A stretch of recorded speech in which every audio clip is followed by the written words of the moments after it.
آپ کے سامنے بہت جلدی پیش کروں گا، اور یہیں سے مفہوم واضح ہو جائے گا کہ بوسے والی حسینیت کیا ہے اور کردار والی حسینیت کیا ہے۔ تاریخ نے ایک نام پیش کیا جب امیر شام دنیا سے رخصت ہو گیا، یزید ملعون تخت نشین ہوا، تو اس نے مدینہ کے حاکم کو پیغام بھیجا کہ سارے اہل مدینہ سے بیعت لو، جس میں سے 3 افراد کے لیے خاص طور سے حکم تھا، دیکھو ان سے ضرور بیعت لینا، اگر بیعت نہ کریں تو سر قلم کر لینا۔ وہ کون سے افراد؟ پہلے کا نام تو سب جانتے ہیں، ہمارا مولا حسین، ہمارا آقا حسین۔ دوسرا نام عبداللہ ابن زبیر، ان سے ضرور بیعت لینا، نہ بیعت کریں سر قلم کر لینا۔ تیسرا نام تھا عبداللہ ابن عمر، ان سے بھی بیعت لینا، نہ بیعت لے سر قلم کر لینا۔ لہذا میرے مولا حسین کا جواب تو ہمارے بچے کو یاد ہے، مثلی لا یبایع مثلا، میرے جیسا یزید جیسے کی بیعت نہیں کر سکتا۔ حسین نے تو ڈنکے کی چوٹ پہ اعلان کر دیا۔ عبداللہ ابن زبیر رات کے اندھیرے میں مدینے سے فرار ہو کے مکے کی طرف چلا گیا تاکہ یزید کی بیعت نہ کرنا پڑے۔ اور یہ جو تیسرے صحابہ تھے عبداللہ ابن عمر، انہوں نے پہلے ہی احساس کر لیا تھا کیا ہونے والا ہے، لہذا مدینے کو چھوڑ کے مکے کی طرف یہ پہلے ہی نکل چکے تھے۔ جب مدینے میں پیغام پہنچا تو عبداللہ ابن عمر مکے کی طرف روانہ ہو چکے۔ نتیجہ یہ ہوا میرے مولا حسین نے بھی مدینہ چھوڑا، مکے کی طرف روانہ ہوئے۔ عبداللہ ابن عمر پہلے سے مکے میں، لیکن جیسے ہی انہیں اطلاع ملی کہ حسین ابن علی مکے میں آ رہے ہیں، انہوں نے کہا بس اب تو یہاں میری دال گلنے والی نہیں ہے۔ اور عزیزوں، ان کا یہ خیال عقل کے مطابق تھا، اس لیے کہ جہاں نور کی شعاعیں پھینکنے والا سورج طلوع ہو جائے پھر چنگاریوں کی اہمیت ختم ہو جائے گا۔ لہذا انہیں احساس ہو گیا حسین ابن علی آ رہے ہیں تو اب مکے میں میری دال گلنے والی نہیں ہے، انہوں نے وہاں سے رفتے سفر باندھ دیا۔ ادھر میرا مولا مکے پہنچ چکا ہے۔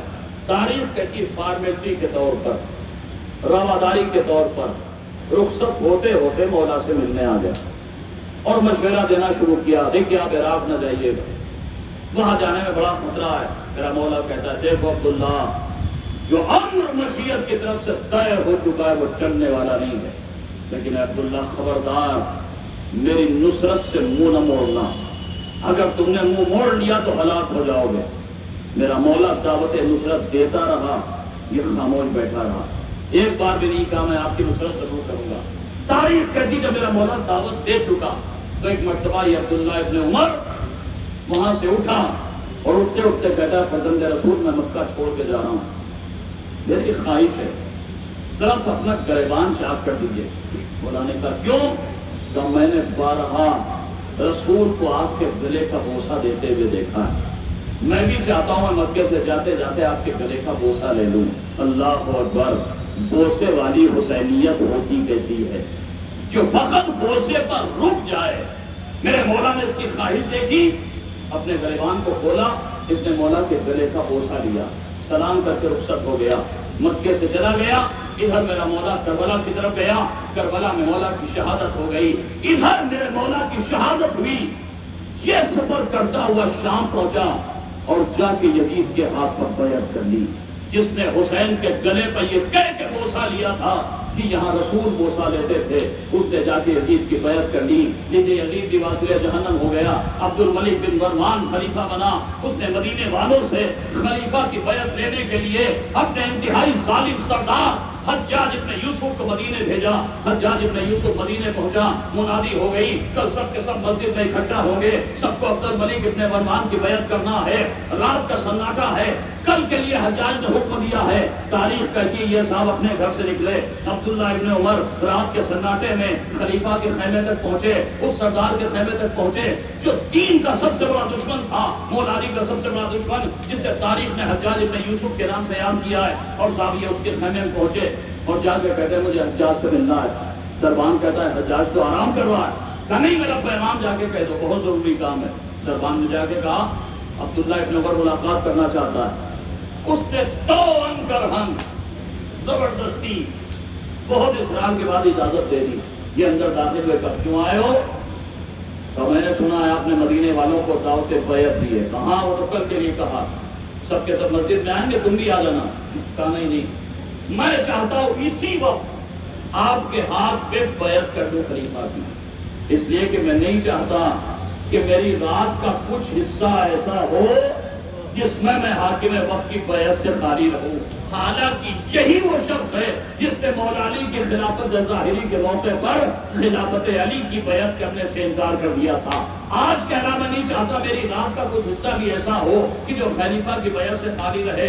اب تو ایک مرتبہ حجاج مسکرا کے کہتا ہے عبداللہ یہ اصول تجھے اس وقت نہیں یاد رہا تھا جب تو نے علی کی بیعت سے انکار کیا تھا؟